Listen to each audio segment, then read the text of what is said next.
Hello students, welcome back to YouTube channel of Inspire Academy. तो last class में हम लोग डिस्कस कर रहे थे अप्रोक्सीमेट कंजर्वेशन लॉज के बारे में, और उसमें हमने iso spin, third component of iso spin, strangeness, charge conjugation, time reversal, hyper charge और टाइम रिवर्सल, इन सब के बारे में हमने डिस्कस किया था। आज हम स्ट्रेंज पार्टिकल की कुछ प्रॉपर्टीज़, मेनली दो प्रॉपर्टीज़ होती है, उनके बारे में डिस्कस करते हैं। उसके बाद न्यूट्रल के मेसॉन्स के डीके में सीपी, जो चार्ज कंजुगेशन और पेरिटी का कंबाइन ऑपरेशन है, उसका वॉयलेशन पढ़ेंगे। इसके बाद सीपीटी थ्योरम देखेंगे क्या होती है। उसके बाद रेजोनेंट पार्टिकल्स और रेजोनेंस के बारे में थोड़ा डिस्कस करेंगे।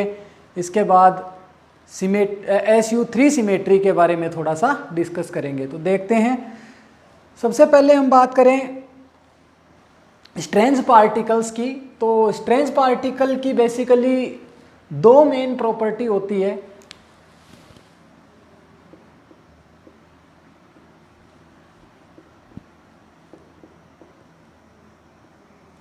पहली प्रॉपर्टी इनकी है कि ये जो स्ट्रेंज पार्टिकल्स हैं, कौन कौन से स्ट्रेंज पार्टिकल्स हमने पढ़े थे? हाइपरॉन्स, जिनकी स्ट्रेंजनेस पार्टिकल्स की नेगेटिव में होती है, और दूसरा कायोन्स। तो कायोन्स की स्ट्रेंजनेस पॉजिटिव में हमने कैलकुलेट भी की थी। हाइपरॉन्स में अपने पास सिग्मास थे, कैस्केड थे, लैम्डा नॉट और ओमेगा माइनस, जबकि कायोन्स में के प्लस और के जीरो। तो जो स्ट्रेंज पार्टिकल्स है, उन स्ट्रेंज पार्टिकल्स का जो प्रोडक्शन होता है वो पेयर्स में होता है। कभी भी एक स्ट्रेंज पार्टिकल प्रोड्यूस नहीं होता। तो इंपॉर्टेंट चीज़ है, ध्यान रहे। तो इसमें क्या है, जो particles, strange particles produces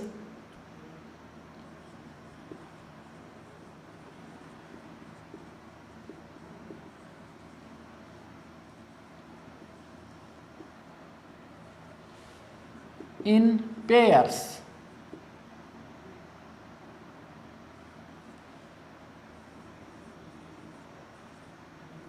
never single. इसका मीनिंग क्या है कि सिंगल स्ट्रेंज पार्टिकल कभी प्रोड्यूस नहीं होगा। दूसरी इंपॉर्टेंट प्रॉपर्टी इसकी क्या है कि जो स्ट्रेंज पार्टिकल है, उनका जो प्रोडक्शन होगा वो तो स्ट्रॉन्ग इंटरेक्शन के थ्रू होगा, और उनका जो डीके होगा वो वीक इंटरेक्शन के थ्रू होगा। तो ये दूसरा इंपॉर्टेंट पॉइंट इसका है, प्रोडक्शन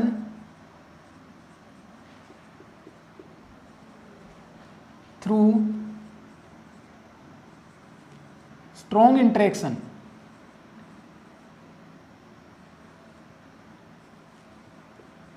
और डीके वाया वीक इंटरेक्शन। लेकिन इसके अंदर एक एक्सेप्शन है, और वो एक्सेप्शन किसका है? सिग्मा जीरो का। तो ये एक एक्सेप्शन है, ध्यान रहे। ये पार्टिकल है, इसका डीके वीक इंटरेक्शन के थ्रू नहीं होता। एक ही एक्सेप्शन है इसमें। तो यहाँ पे हम एक एग्जांपल ले सकते हैं इसका। तो इसमें प्रोटॉन और पाई माइनस ये दोनों इंटरेक्ट करेंगे, और लैम्डा नोट प्लस के नोट, ये दो स्ट्रेंज पार्टिकल, मैंने तुम्हें बताया था कि स्ट्रेंज पार्टिकल जो है वो पेयर्स में प्रोड्यूस होंगे। पेयर्स में प्रोड्यूस होने का मतलब एक अकेला पार्टिकल कभी जनरेट नहीं होगा, कम से कम दो पार्टिकल्स एक साथ जनरेट होंगे। तो ये जो इंटरेक्शन है, ये इंटरेक्शन स्ट्रॉन्ग इंटरेक्शन है। इसको हम चेक भी कर सकते हैं, लेकिन पहले हम ये कंजर्वेशन लॉज खत्म करें, उसके बाद कुछ प्रॉब्लम्स हम करेंगे। उन प्रॉब्लम्स में हम देखेंगे कि किस तरीके से चेक करेंगे कि ये इंटरेक्शन स्ट्रॉन्ग इंटरेक्शन है या फिर अदर इंटरेक्शन है। ओके, तो यहाँ पे जो लैम्डा नॉट है इस लैम्डा नोट का जो डीके होगा वो वीक इंटरेक्शन के थ्रू होगा, और किस किस में होगा, प्रोटॉन प्लस पाई माइनस में, और जो के नोट है इसका डीके भी वीक इंटरेक्शन के थ्रू होगा, और वो किस में होगा, pi minus plus pi plus में। तो ये एक एग्जांपल मैंने तुम्हें बताया कि स्ट्रेंज पार्टिकल है वो पेयर्स में प्रोड्यूस होते हैं, और दूसरा इनका प्रोडक्शन होगा वो स्ट्रॉन्ग इंटरेक्शन के द्वारा, और डीके किस में होगा, वीक इंटरेक्शन के थ्रू होगा। अदर और स्ट्रेंजनेस कैसे कैलकुलेट करते हैं वो सारी चीज़ें हमने लास्ट क्लास में डिस्कस कर ली थी। ओके, तो इसके बाद नेक्स्ट पार्ट अपने पास है वो है सीपी वॉइलेशन फॉर न्यूट्रल के मेसोन्स। चार्ज पेरिटी और पेरिटी का कंबाइन ऑपरेशन को हम क्या कहेंगे, सीपी ऑपरेशन। तो न्यूट्रल के मेसोन्स के डीके में इसका वॉइलेशन देखा गया।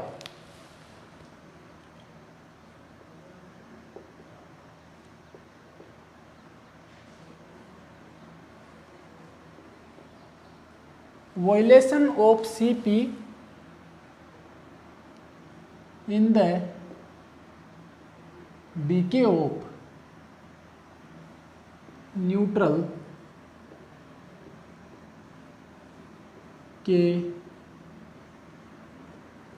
के मेसोन क्या है, K0। तो इसके डीके में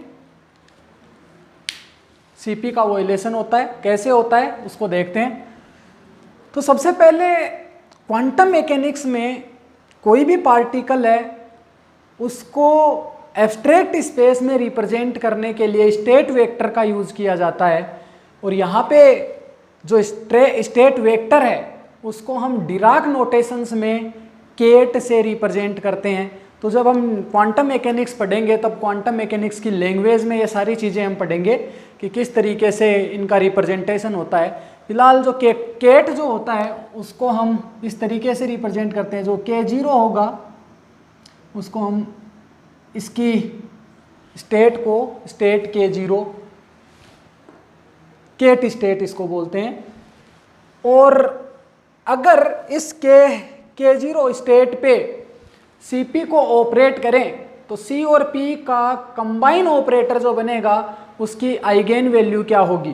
तो पहले C और P का अलग अलग ऑपरेशन हम देखते हैं। मैंने तुम्हें बताया था कि चार्ज कंजुगेशन क्या करता है कि जो पार्टिकल है उसके चार्ज को रिवर्ट करता है। क्या करता है, चार्ज को रिवर्ट करता है। चार्ज को रिवर्ट करने का मतलब पार्टिकल को एंटी पार्टिकल में कन्वर्ट कर देता है। पार्टिकल को किस में कन्वर्ट करता है, एंटी पार्टिकल में। जो मेसोन्स हैं, हमने जो टेबल बनाई थी उसमें पायोन्स पढ़े थे, कायोन्स और नीटानोट। तो ये जितने भी मेसोन्स हैं इनकी पेरिटी -1 होती है। पेरिटी -1 का मतलब है कि स्पेस कोऑर्डिनेट का इन्वर्जन अगर हम करें तो वेव फंक्शन ओड फंक्शन जैसा बिहेवियर शो करता है। तो इसलिए इनकी पेरिटी कैसी, माइनस। इसको हमने डिटेल में डिस्कस भी किया था।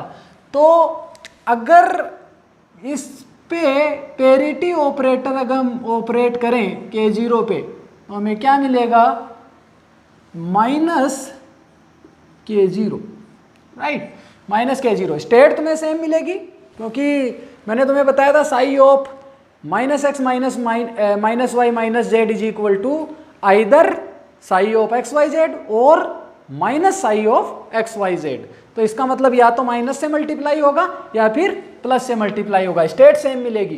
तो ये तुम्हारे पास पेरिटी ऑपरेटर है। तो पेरिटी ऑपरेटर की आइगेन वैल्यू क्या हो सकती है, या तो +1 और या फिर -1। और इस स्टेट के लिए पेरिटी की आइगेन वैल्यू कितनी होगी, -1। ओके, अब अगर हम चार्ज कंजुगेशन ऑपरेटर इस स्टेट पे ऑपरेट करें तो हमें क्या मिलेगा, तब हमें मिलेगा, देखो मैंने तुम्हें बताया था कि चार्ज कंजुगेशन ऑपरेटर क्या करता है, स्टेट को, ये जो पार्टिकल है उसको एंटी पार्टिकल से रिप्लेस कर दिया जाता है। पार्टिकल को एंटी पार्टिकल से रिप्लेस कर दिया जाता है।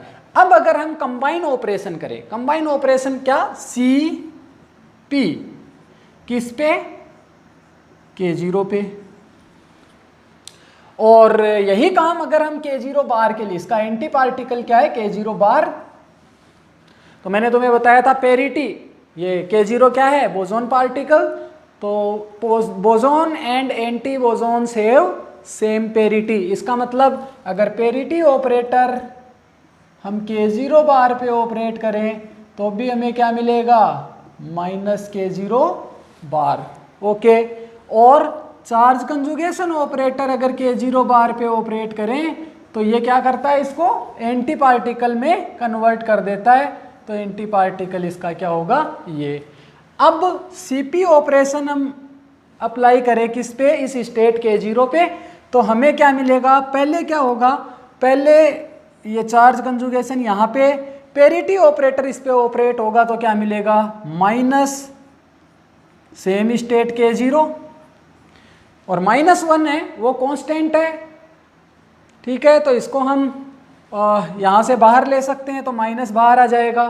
फिर चार्ज कंजुगेशन ऑपरेटर ऑपरेट होगा K0 पे, तो इसका रिजल्ट हमने यहाँ से देखा, क्या देगा, K0 बार, तो -K0 बार। ये तुम्हें मिलने वाला है, किसकी वैल्यू, CP की। CP का कंबाइन ऑपरेशन अगर हम K0 पे करें तो ये मिलेगा। ओके। इसके बाद अगर CP का कंबाइन ऑपरेशन K0 बार पे करें तब हमें क्या मिलेगा वो देखें। तो K0 बार पे अगर कंबाइन ऑपरेशन इसका करते हैं तो पेरिटी ऑपरेटर K0 बार पे ऑपरेट होने पे क्या देगा, तो वो हमने कहा माइनस। तो यहाँ से तुम्हें फिर क्या मिलेगा, C यहाँ पे आ जाएगा माइनस, और K0 बार स्टेट। अब ये माइनस कांस्टेंट है तो इसको बाहर ले सकते हैं। चार्ज कंजुगेशन ऑपरेटर ऑपरेट करेगा K0 बार पे, और यहाँ से ये K0 बार पे अगर ये ऑपरेट करेगा तो क्या देगा, K0 देगा, तो माइनस स्टेट K0। तो यहाँ से हम देखते हैं कि ये CP ऑपरेटर है, ये CP ऑपरेटर है, वो इस स्टेट पे ऑपरेट होने के बाद इस स्टेट को ही चेंज कर देता है।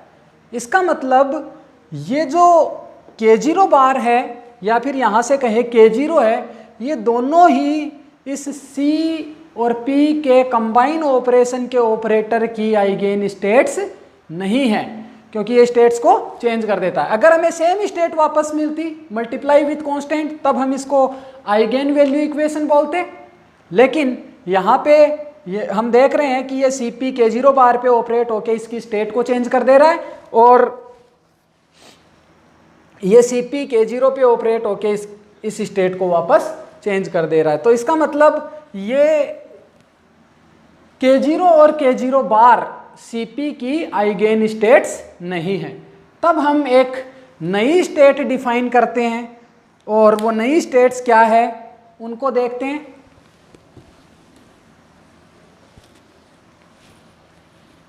तो नाउ वी डिफाइन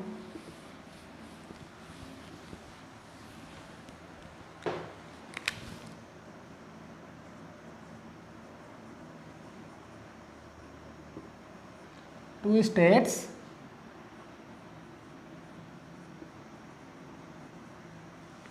कौन कौन सी है, एक है KS0 जिसकी वैल्यू 1/√2 नॉर्मलाइजेशन कांस्टेंट है, और इसको हम लिखेंगे, ये नई स्टेट जो है KS0 और दूसरी KL0, ये जो नई स्टेट्स है दोनों, ये बेसिस स्टेट्स के लीनियर कॉम्बिनेशन की टर्म में लिखी जा सकती है। तो बेसिस स्टेट्स अपने पास क्या थी, K0 और K0 बार। तो हम इसके लीनियर कॉम्बिनेशन के रूप में लिख सकते हैं K0 माइनस K0 बार, और KL0 को कैसे डिफाइन कर दें, 1/√2 K0 प्लस K0 बार। ओके। तो ये दो स्टेट्स हैं। अब चेक करते हैं कि अगर C और P का कंबाइन ऑपरेशन इन दोनों स्टेट्स पे अगर हम ऑपरेट करें तो हमें क्या मिलता है। ठीक। तो सबसे पहले CP ऑपरेटर ऑपरेट करें, बेसिक कंसेप्ट वही है, पेरिटी ऑपरेटर, इस पे ऑपरेट किसी भी कायोन पे K0 पे ऑपरेट करेंगे तो पेरिटी की वैल्यू -1। चार्ज कंजुगेशन क्या करेगा, पार्टिकल को एंटी पार्टिकल में कन्वर्ट कर देगा। तो देखें सबसे पहले 1/√2 कांस्टेंट है, किस पे ऑपरेट कर रहे हैं, KS0 पे। ओके, तो 1/√2 कांस्टेंट है, इसको हमने बाहर ले लिया। अब चार्ज पेरिटी ऑपरेट करें किस पे, K0 माइनस K0 बार पे। तो सबसे पहले इसको लिखेंगे 1/√2, ध्यान से देखिए।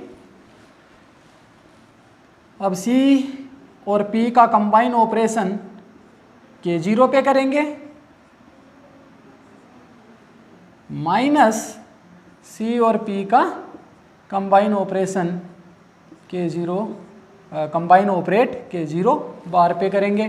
तो यहाँ से तुम्हें क्या मिलेगा, 1/√2 पेरिटी ऑपरेटर इस पे ऑपरेट होके माइनस देगा और चार्ज कंजुगेशन ऑपरेटर इस स्टेट को, इस पार्टिकल को एंटी पार्टिकल में कन्वर्ट कर देगा। तो क्या आएगा, माइनस का K0 बार।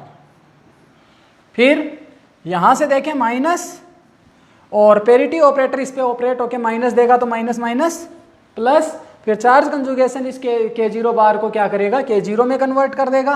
तो ये K0 ये मिलेगा। इसको हम क्या लिखेंगे, सेम स्टेट में वापस मिल गई। तो CP ऑपरेटर अगर हम ऑपरेट करें किस पे, KS0 स्टेट पे, तो हमें मिलेगा 1/√2, और ये स्टेट जो हमें मिल रही है, ये स्टेट क्या है, K0 माइनस K0 बार, और 1/√2 मल्टीप्लाई करेंगे तो KS0, तो ये आएगा प्लस का KS0। ओके, तो +1। इसका मतलब क्या है, CP वैल्यू इसकी कितनी आ जाएगी, CP की आइगेन वैल्यू तुम्हारे पास कितनी आएगी, +1। CP की आइगेन वैल्यू +1 आएगी, किसके लिए, KS0 के लिए। अब यही काम हम KL0 स्टेट के लिए करते हैं, देखते हैं कितना मिलता है। तो KL0 इस पे अगर हम C और P का कंबाइन ऑपरेटर ऑपरेट करें तो बेसिकली हमें क्या मिलेगा, 1/√2 जो है कांस्टेंट, और यहाँ पे तुम्हारे पास CP ऑपरेट होगा K0 पे, और प्लस C और P कंबाइन ऑपरेट होगा K0 बार पे, ये मिलेगा। अब देखें is equal to 1/√2, parity operator minus से मल्टीप्लाई कर देगा K0, और C ऑपरेटर इस पे ऑपरेट होके K0 बार कर देगा, और फिर यहाँ पे पेरिटी ऑपरेटर यहाँ फिर माइनस, और फिर K0 बार पे चार्ज कंजुगेशन ऑपरेटर ऑपरेट होने पे क्या मिलेगा, K0 मिल जाएगा। अब यहाँ से माइनस कॉमन ले लें तो माइनस 1/√2 K0 बार प्लस K0, ये स्टेट मिलेगी, और ये स्टेट कौन सी है, KL0 स्टेट है, तो माइनस बाहर आ जाएगा और KL0 हमें मिल जाएगा। तो CP अगर KL0 स्टेट पे ऑपरेट होगा तो इसका मतलब तुम्हें सेम स्टेट वापस मिल रही है यहाँ पे, और यहाँ पे तुम्हें सेम स्टेट वापस मिल रही है। इसका मतलब CP की आइगेन स्टेट KS0 और KL0 है, और KS0 के करस्पॉन्डिंग आइगेन वैल्यू CP की कितनी, +1, और KL0 के करस्पॉन्डिंग CP की आइगेन वैल्यू कितनी, -1। ठीक है। अब इसके बाद ये जो KS0 है इसका डीके देखते हैं अपन। KS0 का डीके बेसिकली पायोन्स में होता है, और कैसे होता है, ये एक्सपेरिमेंटल रिजल्ट है। ये देखा गया कि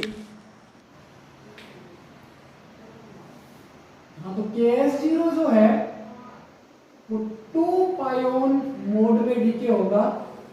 इसमें पाई प्लस पाई माइनस या फिर पाई 0 पाई 0। तो यहाँ पे अगर KS0 के लिए हम देखें, KS0 का जो डीके होगा वो 2 पाइओन मोड में होगा, या तो पाई प्लस पाई माइनस या फिर पाई जीरो पाई जीरो। तो KS0 के लिए अगर हम देखें तो Cp की वैल्यू हमारे पास कितनी आ रही थी, +1, तो Cp is equal to +1 for KS0। तो अगर हम Cp ऑपरेटर ऑपरेट करें पाई जीरो पे, तो पाई जीरो पे अगर Cp ऑपरेटर ऑपरेट करते हैं तो हमें क्या मिलेगा, पेरिटी ऑपरेटर इस पे ऑपरेट करेंगे -1, ये चार्ज कंजुगेशन इस पार्टिकल को इसके एंटी पार्टिकल से रिप्लेस कर देगा। तो पाई जीरो का एंटी पार्टिकल क्या है, पाई जीरो खुद ही है, सेल्फ कंजुगेट पार्टिकल है। तो यहां से तुम्हारे पास क्या आएगा, पाई जीरो।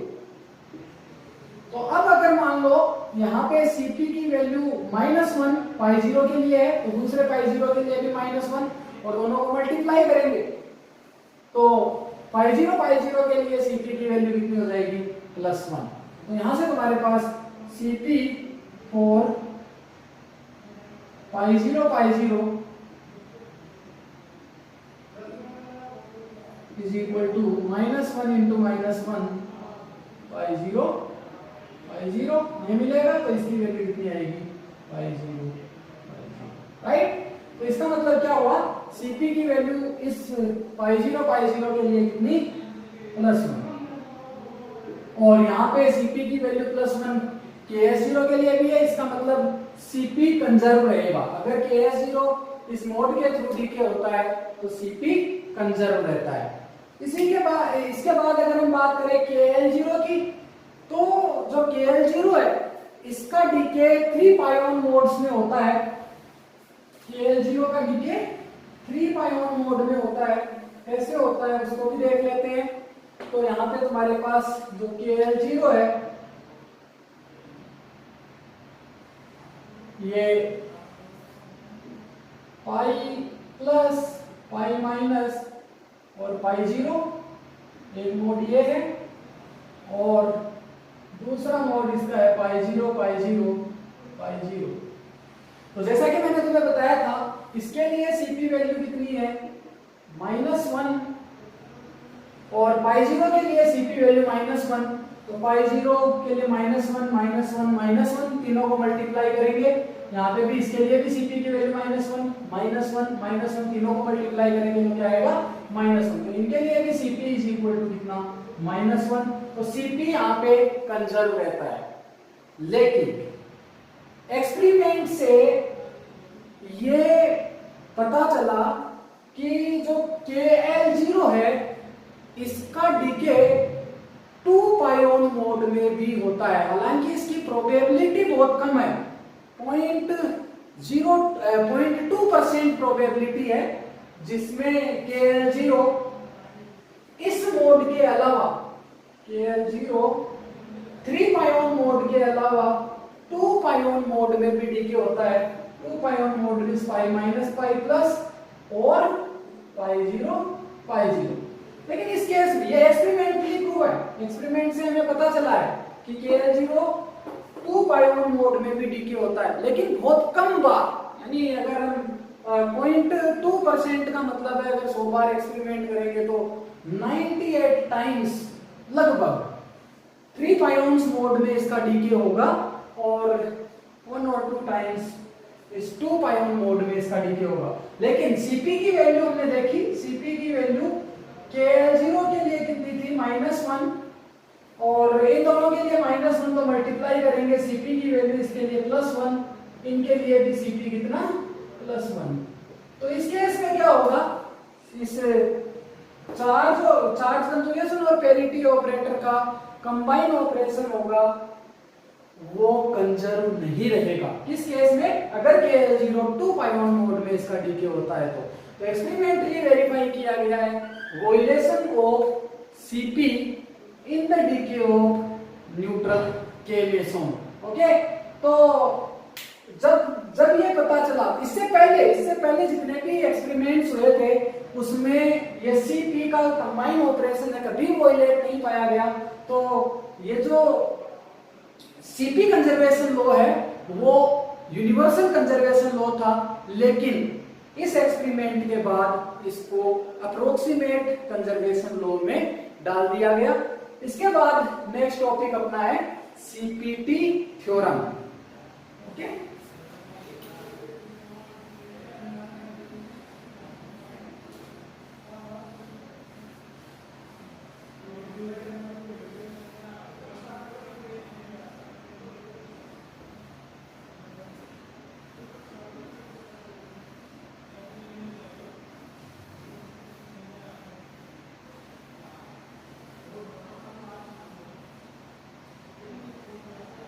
तो नेक्स्ट टॉपिक अपने पास है CPT theorem.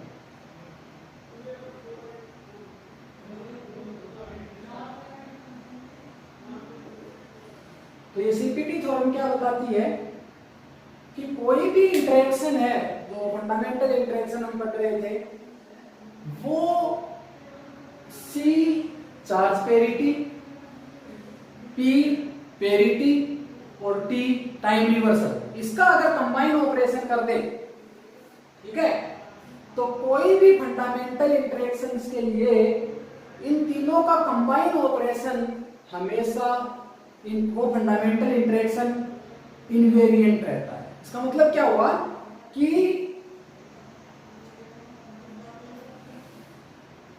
The combine operation of the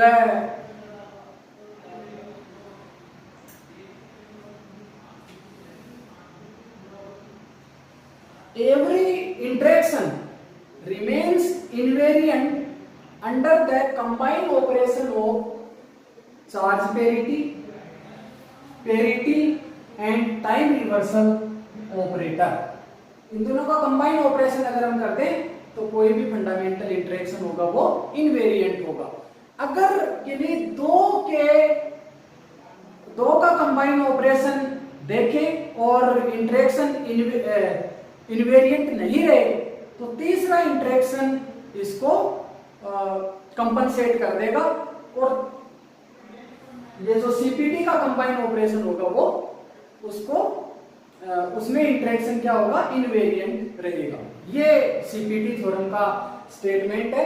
तो स्टेटमेंट को हम कैसे लिख सकते हैं कि this theorem states that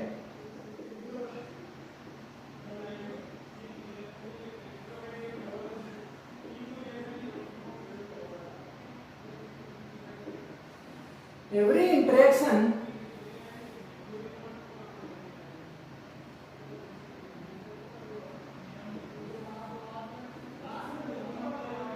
remain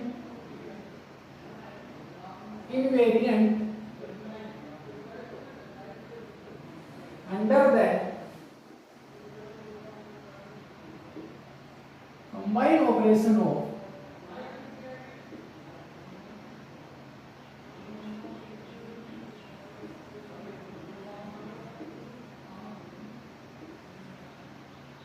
charge conjugation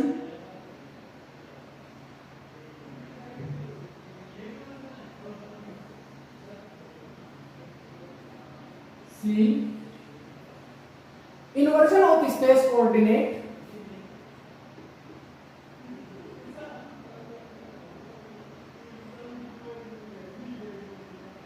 inversion of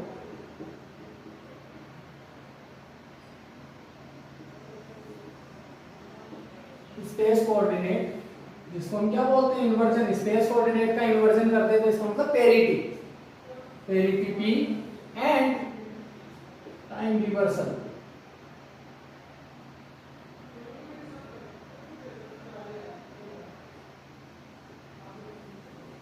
okay, तो this theorem states that every interaction remains invariant under the combined operation of charge conjugation C, inversion of space coordinate means parity p and time reversal t। Okay, अगर कोई दो operation के under interaction invariant नहीं रहता तो तीसरा operator उसको invariant बना देता है, ठीक है ना। तो if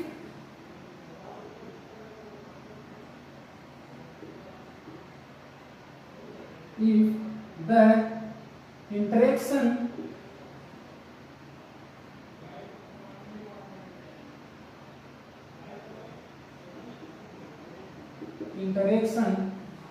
is not invariant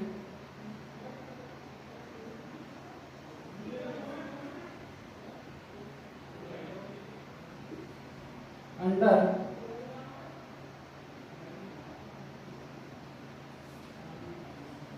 any two operation,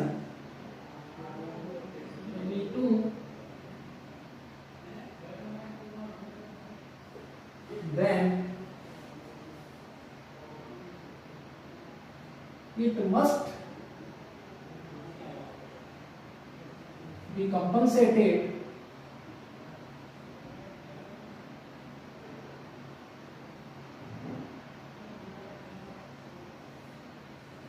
by third one. Okay, तो तीसरे ऑपरेशन से ये कंपनसेट हो जाएगा। इसका मतलब क्या है कि सीपीटी होगा वो इनवेरिएंट, सीपीटी का कंबाइंड ऑपरेशन में इंटरेक्शन इनवेरिएंट रहेगा। ओके, तो इसका no violation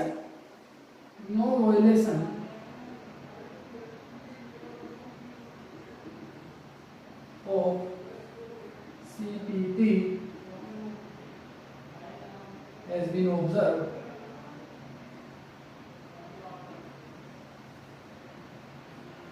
till now.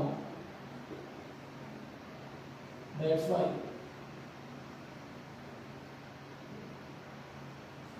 it is in the category of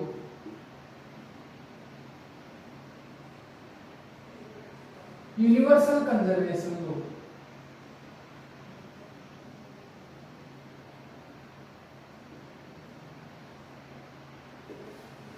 okay, तो ये तुम्हारे पास सीपीटी थ्योरम का स्टेटमेंट है। इसके बाद हम बात करते हैं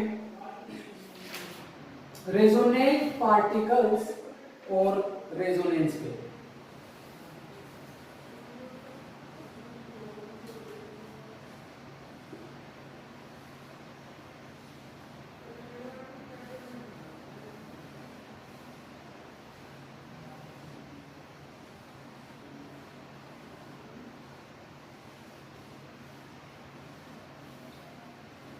Resonant particles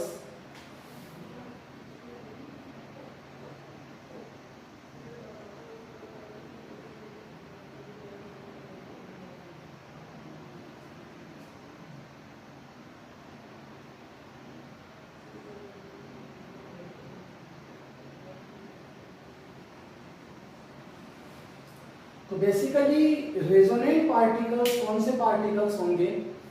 वे पार्टिकल्स जो प्रोड्यूस होने के बाद उनका डीके न्यूक्लियर लाइफ टाइम में ही हो जाता है। इसका मतलब क्या हुआ? ऐसे पार्टिकल्स जो बहुत कम टाइम के लिए रहते हैं, ऐसे पार्टिकल्स जिनका life time nuclear life time के बराबर हो, उनको हम कहेंगे रेजोनेंट पार्टिकल। ओके, तो resonant particle are those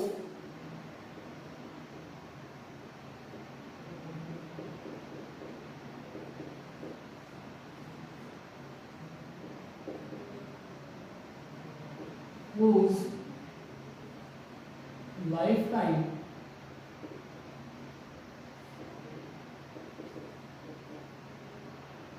is equals to nuclear lifetime।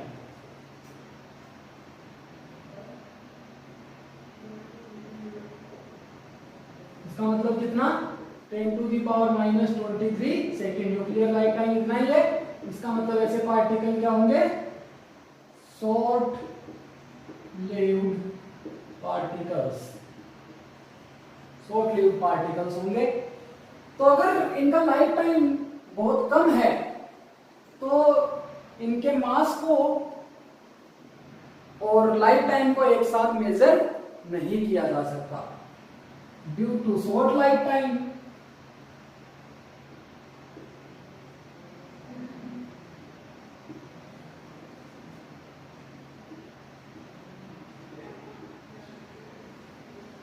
The energy and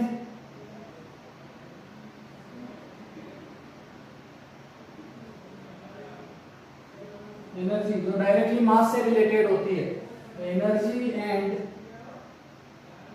time can not major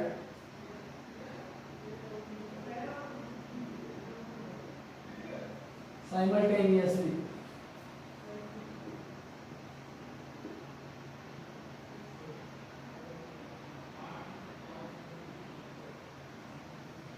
क्योंकि अनसर्टेनिटी रिलेशन तुम्हें बताता है delta T delta E is greater than h cross by 2।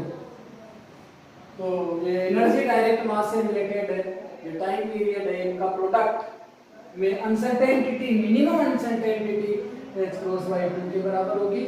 तो इसलिए it is very difficult to measure the life time and mass exactly.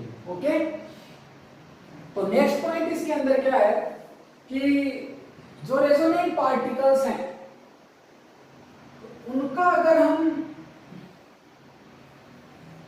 Energy versus cross section को हम जब nuclear physics start करेंगे तब डिस्कस करेंगे कि क्या होता है क्रॉस सेक्शन। बहुत ही इंपॉर्टेंट एक्सपेरिमेंटल क्वांटिटी है और थ्योरेटिकली भी इसको मेजर किया जाता है।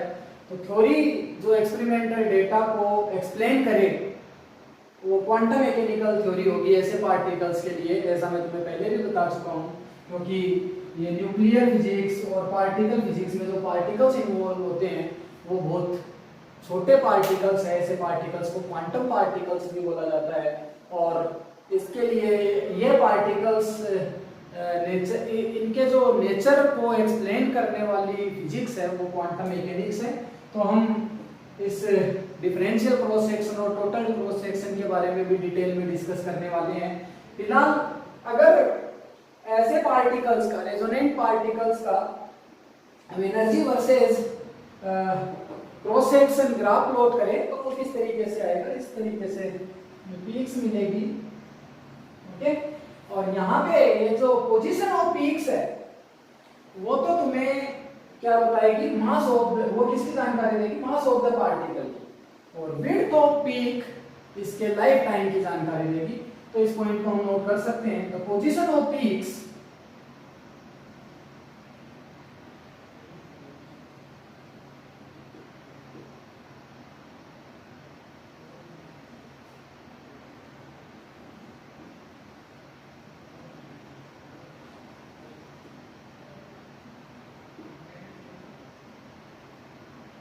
किसमें, सिग्मा वर्सेस ई में प्रोवाइड द इंफॉर्मेशन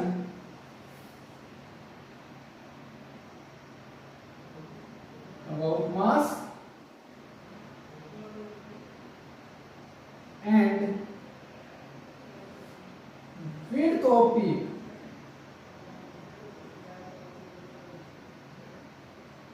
किसमें, वापस सिग्मा वर्सेस ई प्लॉट में प्रोवाइड्स इंफॉर्मेशन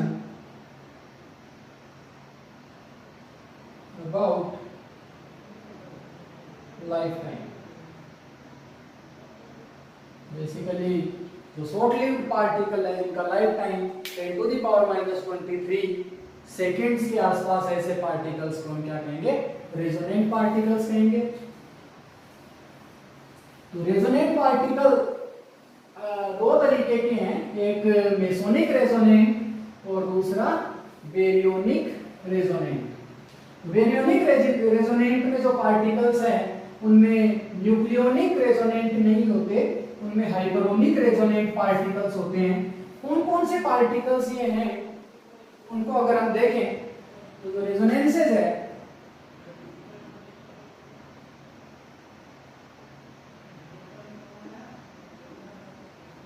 बेसिकली दो टाइप के, मेसोनिक और दूसरा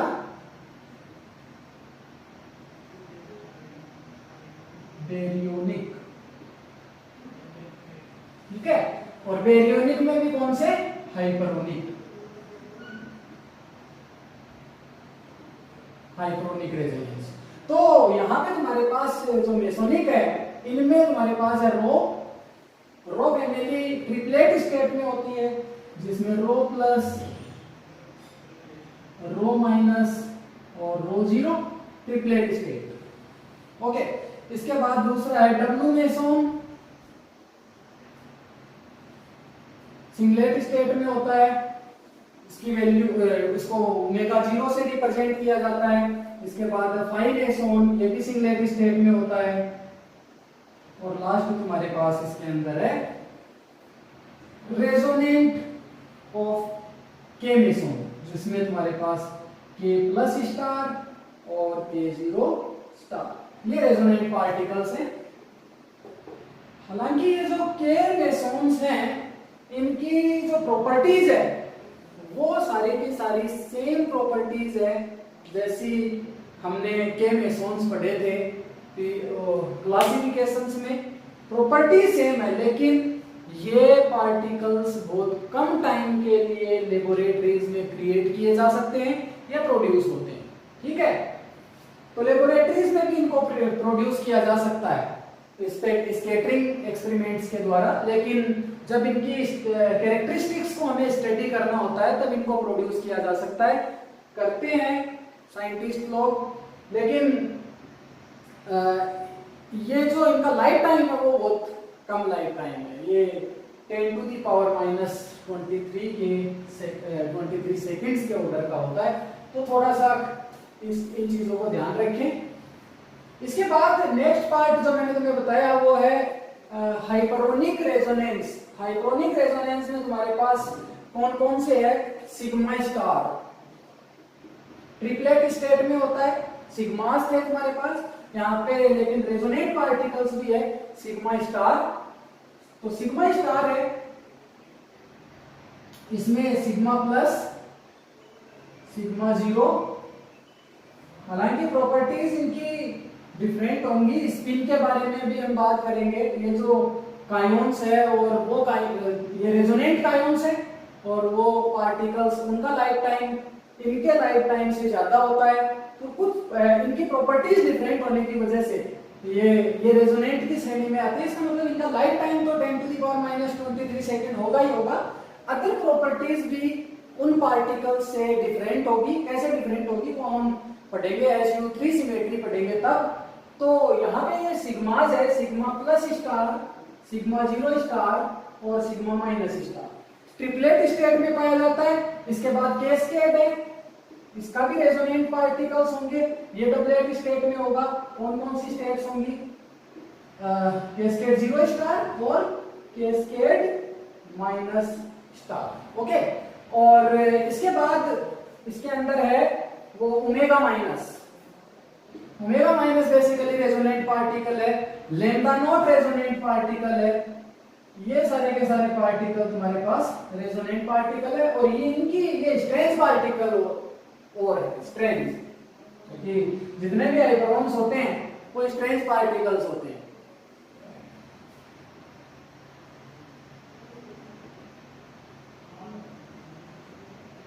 तो बेरियोनिक रेजोनेंस में हाइपरोनिक रेजोनेंस ये है जिनकी स्ट्रेंजनेस कुछ ना कुछ होगी, ये स्ट्रेंज पार्टिकल्स होंगे।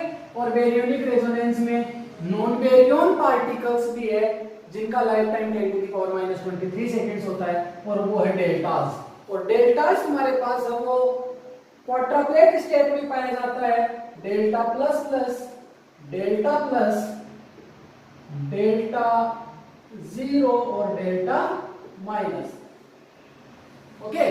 तो ये तुम्हारे पास रेजोनेंट पार्टिकल्स हैं, इनका ध्यान रखें। इनको हमें आगे जब क्वार्क मॉडल हम पढ़ेंगे तब हम इनका इंटरनल स्ट्रक्चर भी डिस्कस करेंगे, ठीक। तो इसके बाद नेक्स्ट टॉपिक अपना रहेगा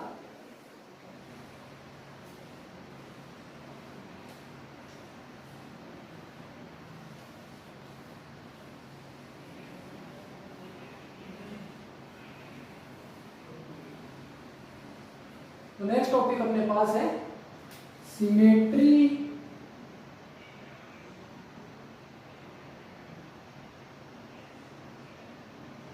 क्लासिफिकेशन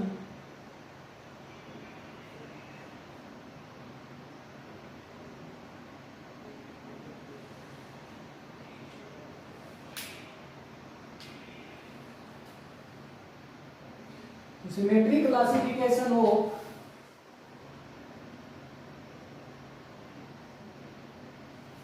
एलिमेंट्री पार्टिकल्स।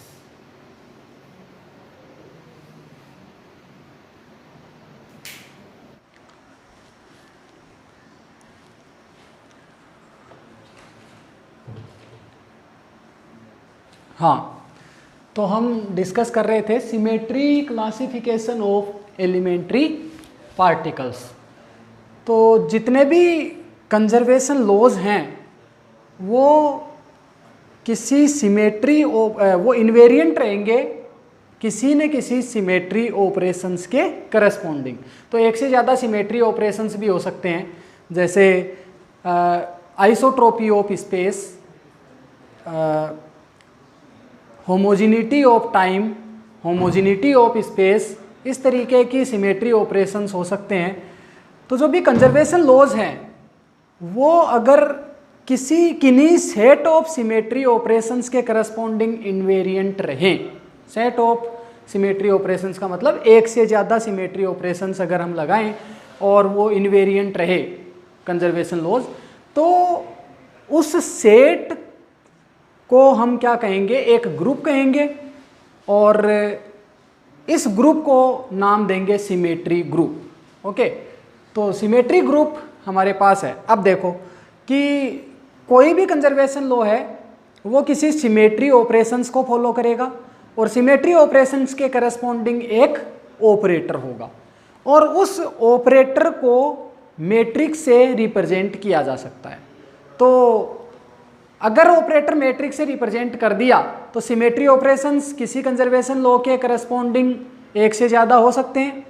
तो बेसिकली क्या होगा, एक से ज़्यादा ऑपरेटर्स होंगे और वो ऑपरेटर्स मैट्रिक्स से रिप्रेजेंट किए जाएंगे और उस मैट्रिक्स का जो ग्रुप बनेगा उस मैट्रिक्स के ग्रुप को हम क्या कहेंगे, सिमेट्री ग्रुप कहेंगे। और इस सिमेट्रिक ग्रुप में जो मैट्रिसेज है वो 2x2 की मैट्रिक्स भी हो सकती है, 3x3 की मैट्रिक्स भी हो सकती है। और ये मैट्रिक्स अगर इनका डिटर्मिनेंट 1 हो यानी यूनिमोड्यूलर मैट्रिक्स हो और दूसरा इसका हम ये कहें कि ये मैट्रिक्स यूनिटरी हो, तो इन मैट्रिक्स को एक स्पेशल, इस ग्रुप को एक स्पेशल नाम दिया गया, स्पेशल यूनिटरी ग्रुप। ओके, तो इसको रिप्रेजेंट किससे करते हैं, कैपिटल एस कैपिटल यू से। तो सबसे पहले हम इसको नोट कर लेते हैं। तो सबसे पहला पॉइंट इसके अंदर है, ए कंजर्वेशन लॉ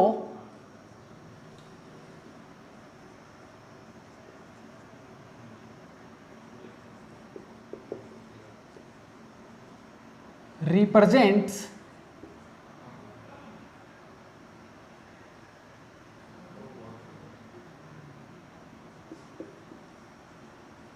invariance।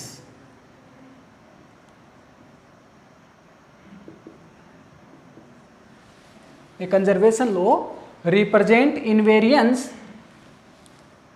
और ये जो किसके under,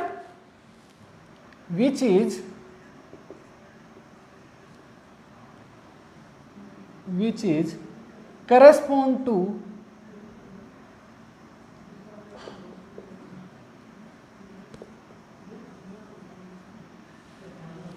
symmetry operations।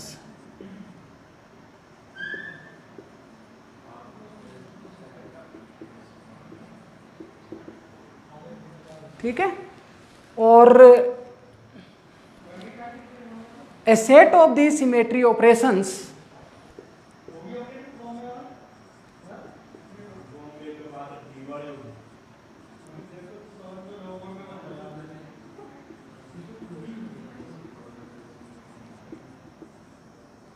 forms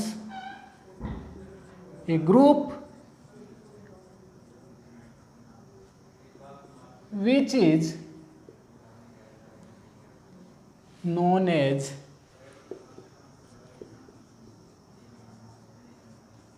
symmetry group.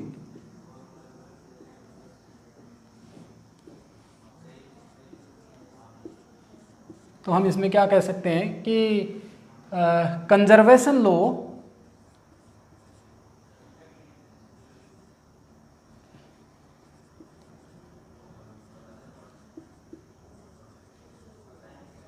follows symmetry operations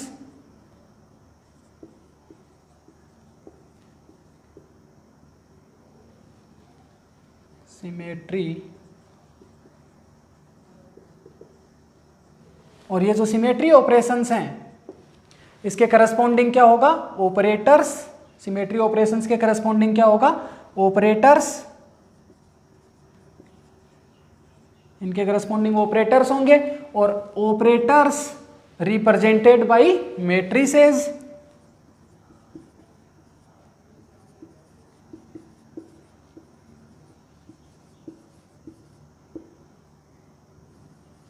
और group set of matrices is known as symmetry group.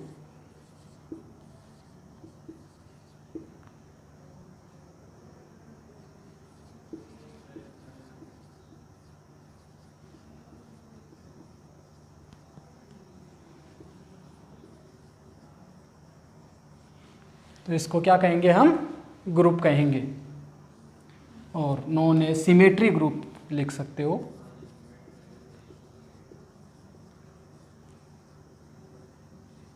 तो ये हमारे पास सिमेट्री ग्रुप है।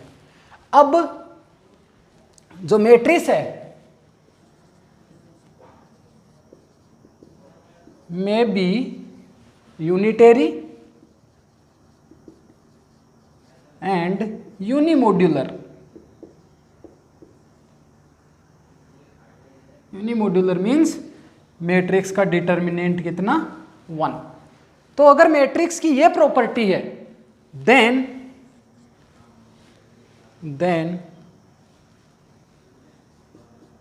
it is represented by special unitary group। अगर ये क्वालिटी है तो क्या, यूनिटरी होनी चाहिए मैट्रिक्स और यूनिमोड्यूलर होनी चाहिए, तब इस ग्रुप को क्या कहेंगे, स्पेशल यूनिटरी ग्रुप। और इसको रिप्रेजेंट किससे करेंगे, SU से, स्पेशल यूनिटरी। ओके, तो इनका जो नाम दिया गया SU2 और SU3, ये अलग अलग जो ऑपरेटर्स हैं वो अगर 2x2 की मैट्रिक्स है तो ग्रुप को नाम दिया गया SU2, special unitary group for 2x2 matrix.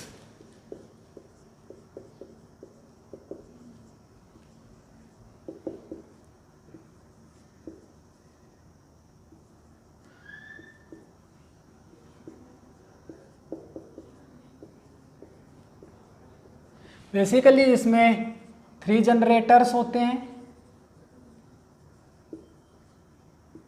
Solid state physics में हम पढ़ेंगे ग्रुप्स के बारे में थोड़ा बहुत। एग्ज़ाम में CSIR नेट के एग्ज़ाम में एक आध बार क्वेश्चन आया भी है, 2-3 बार मैंने देख लिया। तो ग्रुप्स के बारे में भी क्वेश्चंस पूछे जाते हैं। तो थोड़ा सा डिस्कशन हम अपने नेट के सिलेबस में जब सॉलिड स्टेट फिजिक्स पढ़ेंगे तो उसमें हम सिमेट्री ऑपरेशंस पढ़ेंगे, जो सॉलिड के अंदर पार्टिकल्स एटम्स का अरेंजमेंट होता है और वो कौन कौन से सिमेट्री ऑपरेशंस को फॉलो करते हैं। वहाँ पे हम इनके इस ग्रुप के बारे में ज़्यादा डिस्कस करेंगे, यहाँ पे ज़्यादा डिस्कस नहीं करेंगे। ओके, तो यहाँ पे 3 जनरेटर होंगे, 3 जनरेटर्स, और SU3 सिमेट्री क्या होगी, स्पेशल यूनिटरी ग्रुप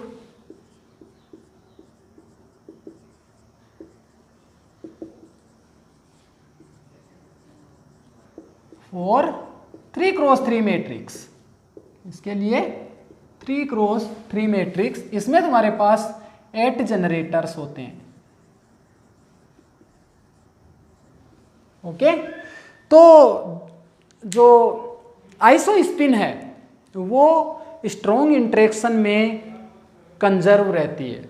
ओके, तो इसका एग्जाम्पल अगर हम देखें, आइसो स्पिन स्ट्रॉन्ग इंटरेक्शन में कंजर्व रहती है, और जो स्ट्रॉन्ग इंटरेक्शन है वो कंजर्व कब रहता है, जब rotation of iso spin operation symmetry operation हो तब। तो rotation of iso space, rotation of iso space symmetry operation में स्ट्रॉन्ग इंटरेक्शन इनवेरिएंट रहता है। इसका मतलब क्या हुआ, इसका मतलब आइसो स्पिन जो है वो, और ये जो सिमेट्री ऑपरेशंस है वो SU2 सिमेट्री के करस्पॉन्डिंग आता है। तो इसका मतलब क्या है, iso spin remains invariant under SU2 symmetry operations, है ना, क्योंकि SU2 सिमेट्री ऑपरेशंस में स्ट्रॉन्ग इंटरेक्शन इनवेरिएंट रहता है, इसका मतलब, और आइसो स्पिन स्ट्रॉन्ग इंटरेक्शन में कंजर्व रहती है। तो ध्यान रहे, इसको बहुत इंपॉर्टेंट पॉइंट है, एग्जाम में आया हुआ भी है। समझ में आ रही बात, CSIR नेट के एग्जाम में आया हुआ है, तो बहुत इंपॉर्टेंट पॉइंट है कि iso spin remains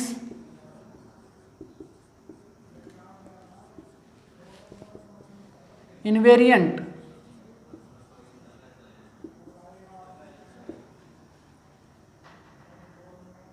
remains conserved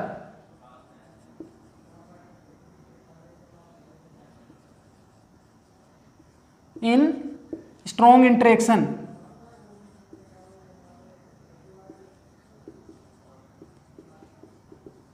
because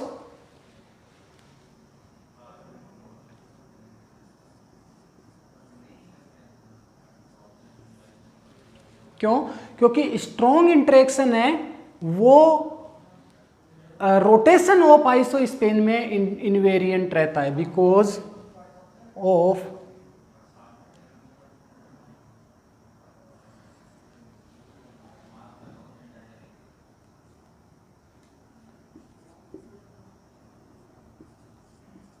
strong interaction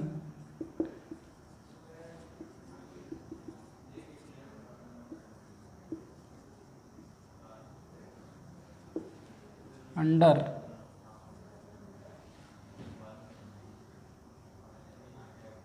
rotation of iso space. Okay, तो ये इंपॉर्टेंट पॉइंट है, ठीक। और ये जो रोटेशन ऑफ आइसो स्पेस है ये SU2 सिमेट्री को फॉलो करता है, बहुत इंपॉर्टेंट चीज है। Rotation of iso space follows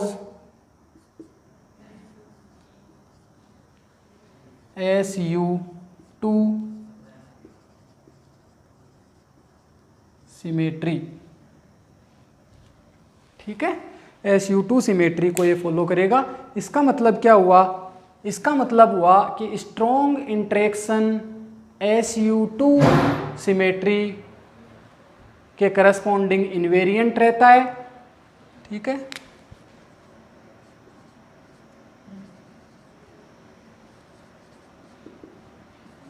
remains invariant under SU2 symmetry, ठीक। इसके बाद हम SU3 सिमेट्री क्लासिफिकेशन के बारे में डिस्कस करते हैं।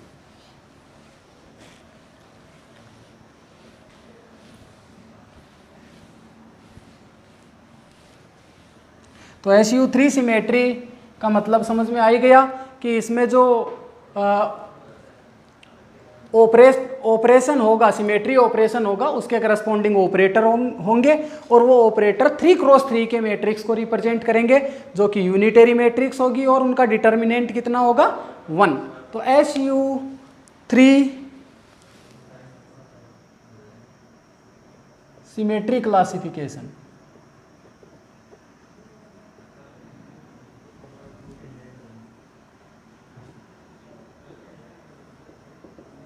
तो इस क्लासिफिकेशन में SU3 सिमेट्री क्लासिफिकेशन में ऑर्डिनरी पार्टिकल्स और रेजोनेंट पार्टिकल्स को प्लेस मिला है, स्थान मिला है, और उन पार्टिकल्स की प्रॉपर्टी सेम होगी। कौन कौन सी property?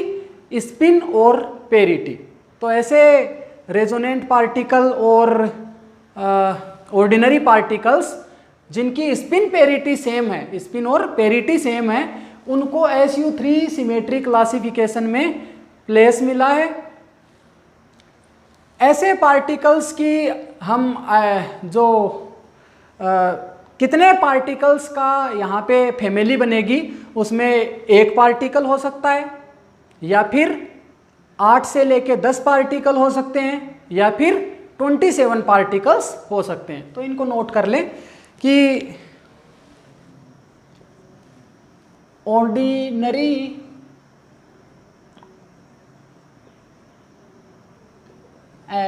And resonant particle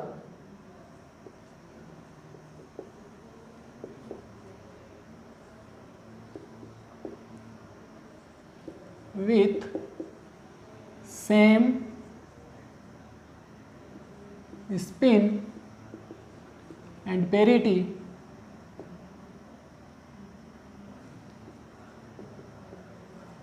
find the place in SU3 symmetry classification. Okay, तो क्या होना चाहिए? सेम स्पिन होनी चाहिए पार्टिकल्स की, सेम पेरिटी होनी चाहिए, रेजोनेंट पार्टिकल भी हो सकता है, और रेजोनेंट पार्टिकल के साथ साथ ऑर्डिनरी पार्टिकल्स भी हो सकते हैं। ओके, तो द फैमिलीज ऑफ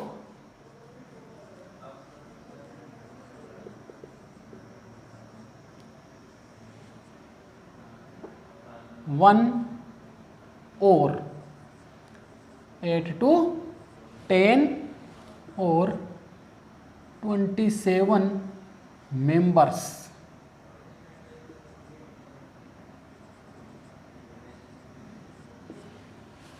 ठीक है, तो एक फैमिली में एक मेंबर हो सकता है, 8 हो सकते हैं, 9 हो सकते हैं, या 10 हो सकते हैं, या फिर 27 मेंबर्स हो सकते हैं।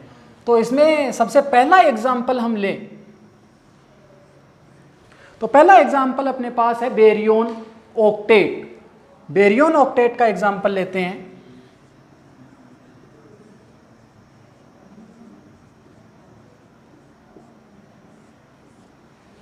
और बेरियन ऑक्टेट में वो पार्टिकल जिनकी जे पाई की वैल्यू, जे मीन्स स्पिन, जे यहाँ पे किसको रिप्रेजेंट कर रहा है? स्पिन को रिप्रेजेंट कर रहा है, और पाई किसको रिप्रेजेंट कर, या पी लिख लो, पेरिटी। तो स्पिन की वैल्यू कितनी? 1/2, और पेरिटी कितनी? प्लस। तो ऐसे पार्टिकल्स इसके अंदर प्लेस होल्ड करेंगे जिनकी स्पिन कितनी है? 1/2 और पेरिटी कितनी? प्लस। इसके मेंबर्स कौन कौन से हैं वो हम देखते हैं। तो सबसे पहले इसमें टोटल 8 मेंबर्स होंगे, 8 मेंबर्स।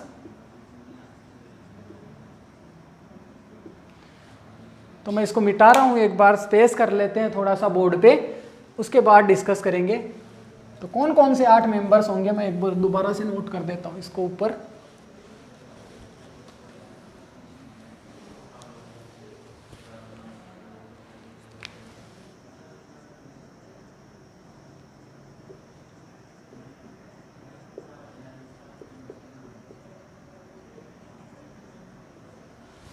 ओके, तो इस फैमिली में जो मेंबर्स है, पार्टिकल्स हैं, कौन कौन से पार्टिकल्स इस फैमिली में हैं?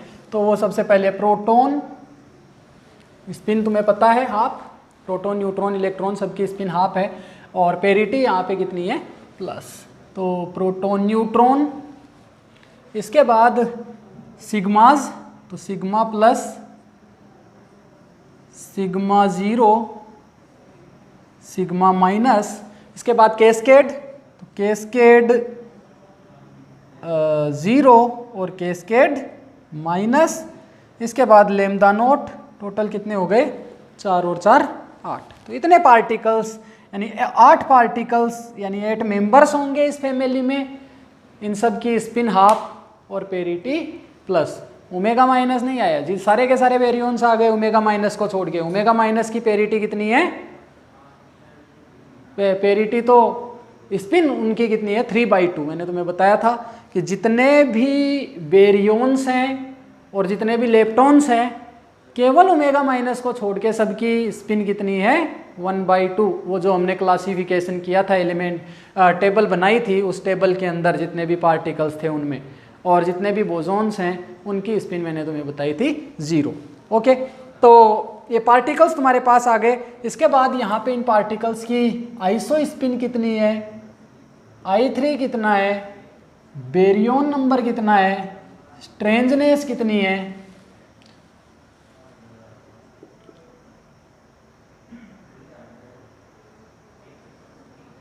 और हाइपर चार्ज, ये क्वांटिटीज हम कैलकुलेट करेंगे और ये हमने डिस्कस किया हुआ है। तो आसानी से हम बता सकते हैं प्रोटॉन की आइसो स्पिन मैंने तुम्हें बताया था, प्रोटॉन और न्यूट्रॉन डबलेट स्टेट में पाए जाते हैं। तो डबलेट स्टेट के लिए आइसो स्पिन की वैल्यू प्रोटॉन और न्यूट्रॉन्स दोनों के लिए सेम होती है 1/2 और 1/2।